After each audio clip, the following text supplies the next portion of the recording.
आप चलिए जी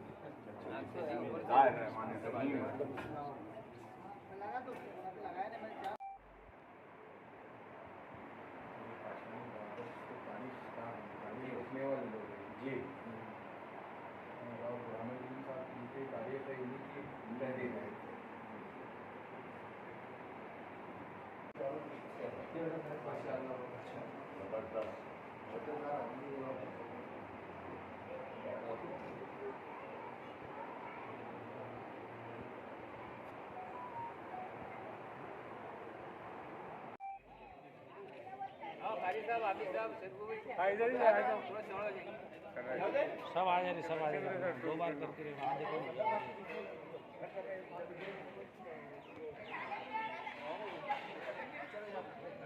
जावेद भाई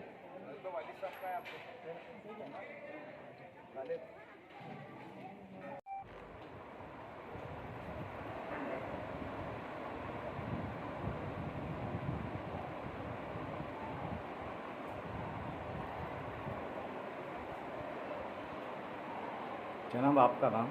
मैं तैयब सफ़र। आप ये इंस्टीट्यूट खोले तो हर समाज के लिए है कि कैसा मुस्लिम समाज के लिए? देखिए, सबसे पहली बात तो आपको ये समझना होगा कि ये खुल्दाबाद शरीफ में खुल रहा है और बाबा बुरहानुद्दीन के जो है तो सहन में खुल रहा है, तो जाहिर सी बात है इसके ऊपर मसलक और मज़हब का लेवल तो बिल्कुल नहीं लगेगा।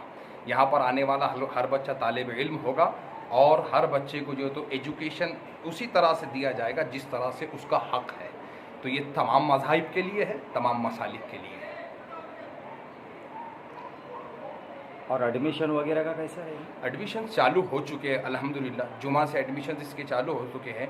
और जो हजरात ने अभी एडमिशन नहीं लिए, खुसूसी खुल्दाबाद की आवाम से कहता हूँ कि वो यहाँ पर आए। यहाँ पर ऑफिस है, यहाँ पर आकर आपको जो है तो चंद डॉक्यूमेंट जो आपको देना है और डॉक्यूमेंट वगैरह क्या देना है, तो आप क्या आह्वान करेंगे? आह्वान के लिए देखो हमने बड़ी आसानी रखी है साहब। आप एक अपना आधार कार्ड दे दीजिए, अपना मार्क्स मेमो दे दीजिए, अपनी टीसी दे दीजिए, बस इतना ही है। और सबसे बेहतरीन काम यह है कि बिल्कुल मुफ्त है, आपको एडमिशन के भी पैसे नहीं देना है और आपको तालीम के भी पैसे नहीं देना है। कोर्स कौन से है आपके यहाँ पर MSc कराई जाएंगी और DTP कराई जाएगी और बेसिक कंप्यूटर नॉलेज कराया जाएगा और दीगर कोर्सेज अभी इजाफा होता रहेगा। अभी शुरुआत में टाइपिंग है, DTP है, MSc IT है, MS ऑफिस है और दीगर भी है और बढ़ाएंगे इंशाल्लाह। और महिला के लिए?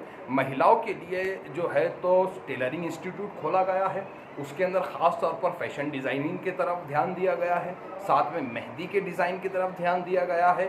और जो एक बेसिक टेलरिंग होती है कि एक बुनियाद से एक बच्ची टेलर बन जाए और अपने पैरों पर खड़े हो जाए, इसके ऊपर पूरा ध्यान दिया जा रहा है। हमसे दूर करें। तो इस सरजमीन से हमारा ताल्लुक है।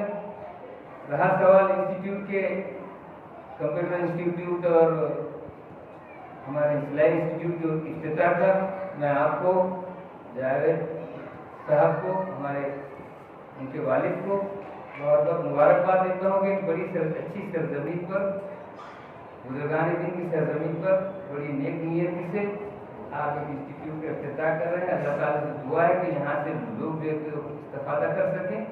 हम भी इसमें ताउन करेंगे, तीनों दरगाह कमेटी इसमें ताउन कर रही है, आगे भी करेगी। ये बात सही है कि जावेद को हमने देखा है, जैसे कि आपने, मैंने भी ऐसी महसूस किया था, ये आदमी आ रहा है लॉकडाउन में चक्कर मारेगा, हमारे साथी लॉकडाउन में काम कर रहे थे।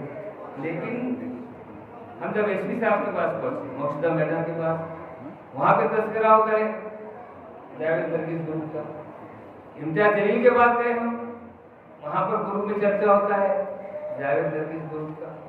और मेरे जो रिलेशन के लोग हैं औरंगाबाद, वहाँ पर जब मैंने तस्करा सुना तो मुझे महसूस हुआ कि नौजवान में जो है तो जुस्तजू है, ताकत है, उसकी नीयत है नेक काम करने की और फलाह के काम करना बेशक जन्नत की ज़मानत है। और मैं तो ये कहूँगा कि उनके वालिद खुशनसीब है कि जिनको ऐसी औलाद नसीब है कि आपके लिए जन्नत की ज़मानत है कि आपका लड़का फलाह और बहबूद के काम में ज़िंदगी का एक बड़ा अहम हिस्सा लगा है। ये जाया जाने वाला नहीं है। ये यहाँ तो जो कुछ आपको हासिल होगा दुनिया में, लेकिन आखिरत में आपकी और आपकी फैमिली के लिए, खुद जावेद के लिए, उनके साथियों के लिए जन्नत की ज़मानत साबित होगा इंशाअल्लाह। हमारी भी कोशिश ये होगी कि खुल्दाबाद से हम जितना ताउन कर सकें बेशक हम उसे ताउन करेंगे। दूसरी बात यह है कि नौजवानों की तरफ जो आपने तवज्जो दिलाई कि लोग जो है लॉकडाउन वगैरह की वजह से तालीम से बिल्कुल बेखबर हो गए, इसमें कोई शक नहीं। उसको दिन सर मैं आपकी बात से 100% मुतफिक।